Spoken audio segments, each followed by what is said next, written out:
उत्तर प्रदेश के शाहजहांपुर में एक अनोखी होली देखने को मिली। जी हां, शाहजहांपुर में जूते मार होली का आयोजन किया गया। रंगों को तैयार होली और शाहजहांपुर में उसे मनाने का तरीका पूरे देश में सबसे अनोखा है।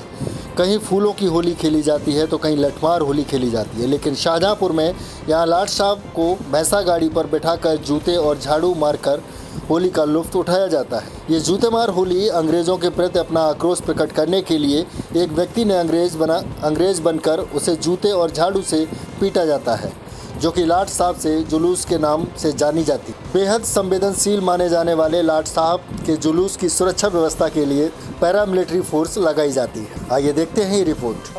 शाहजहांपुर में होली बड़े उत्साह के साथ मनाई जाती है। होली और भी तब खास हो जाती है जब लाट साहब का जुलूस निकला है। तो ये परंपरा क्या है और कब से चली आ रही है? शाहजहांपुर की जो लाट साहब का जुलूस है ये बड़ा रोचक है और ये भारत भर में बहुत लोकप्रिय है। और आपको जानकर आश्चर्य होगा, ये सिविल सेवा के प्रशिक्षुओं के पाठ्यक्रम का हिस्सा है, यानी उनकी ट्रेनिंग का पार्ट है इसका प्रशासन और प्रबंधन। सन 1859 से ये जो है ये जुलूस इस रूप में निकला है जिस रूप में आजकल है। और ये बेसिकली रूहेला प्रशासन के अगेंस्ट में और अंग्रेज़ों के उकसावे पर ये परंपरा जो है ये पड़ी। तो किस तरीके से जुलूस निकाला जाता है? जुलूस फूलमती मैया के मंदिर से शुरू होकर ये बाबा विश्वनाथ मंदिर तक आता है और इस क्रम में यहाँ से फिर वापस होकर पटी की गली पर इसका समापन होता है। मार्ग में शहर कोतवाली में जब लाट साहब जाते हैं तो शहर कोतवाल जो हैं वो इनको सलामी देते हैं और तब ये पूरे साल के क्राइम रिकॉर्ड्स मांगते हैं।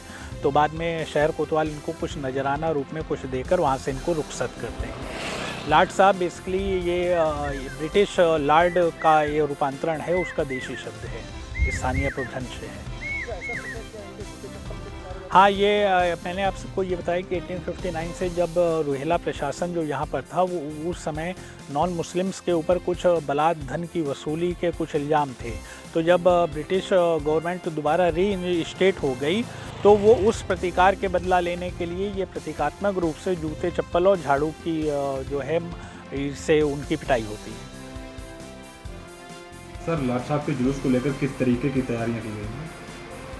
तैयारियां हम लोगों ने बड़े व्यापक स्तर पर की है। काफ़ी हर लेवल पे पीस कमेटी की बैठकें कर ली गई हैं और पूरे क्षेत्र को 6 जोन में बांटा गया है, 13 सेक्टर में बांटा गया है। उप सेक्टर हमारे 24 हैं और स्टेटिक मजिस्ट्रेट करीब हमारे 51 लगाए गए हैं। तो इस तरह से काफ़ी बृहद हम लोगों ने तैयारी किया है। पूरे रोड का वीडियोग्राफी ड्रोन कैमरे से निगरानी की जाएगी। मस्जिदों को ढकने का काम कर दिया गया है। सीवर, ढक्कन या जो खुले कवर्ड नालियाँ थे उनको भी ढकने का काम पूरा हो गया है। बिजली के तार जो जर्जर थे उनको सही कराया गया है। इसके अलावा जो ट्रांसफार्मर हैं उसको भी बैरिकेड और जालियों से ढकने का काम पूरा कर दिया गया।